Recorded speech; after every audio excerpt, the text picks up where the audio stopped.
This bike is expected to recover after being hit and dragged about 15 feet by an SUV on Monument Avenue this morning. Police say the driver of that car was blinded by the morning sun and didn't even see the biker.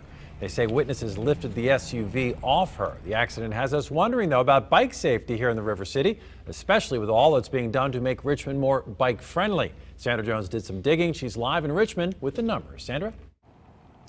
Bill, well, we found out that the number of crashes in Richmond is much higher than surrounding counties. City leaders tell us that's the case because you're talking about an urban city with a huge bike population.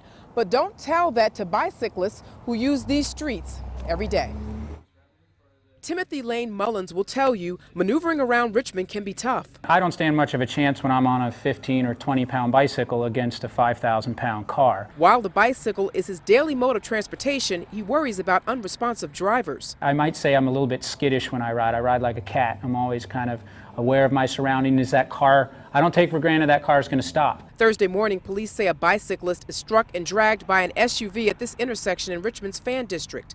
Investigators say sun glare is to blame. CBS 6 looked into the number of accidents in Richmond and surrounding counties. According to AAA, Richmond has had 3 times the number of accidents compared to Chesterfield, Henrico and Hanover. And year after year, the numbers are steadily climbing, resulting in even more fatalities. It's troubling just in general, or concerning, I guess, in that we want to address that.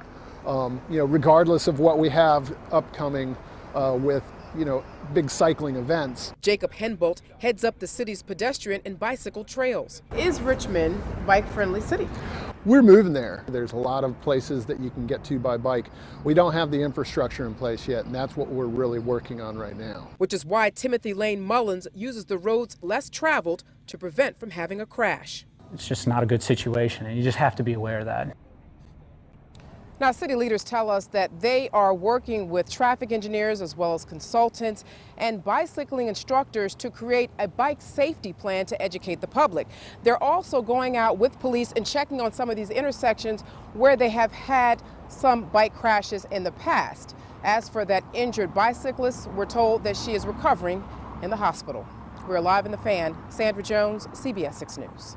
Thank you, Sandra. New information tonight on the problems at Richmond's Department of Social Services. The recently appointed interim director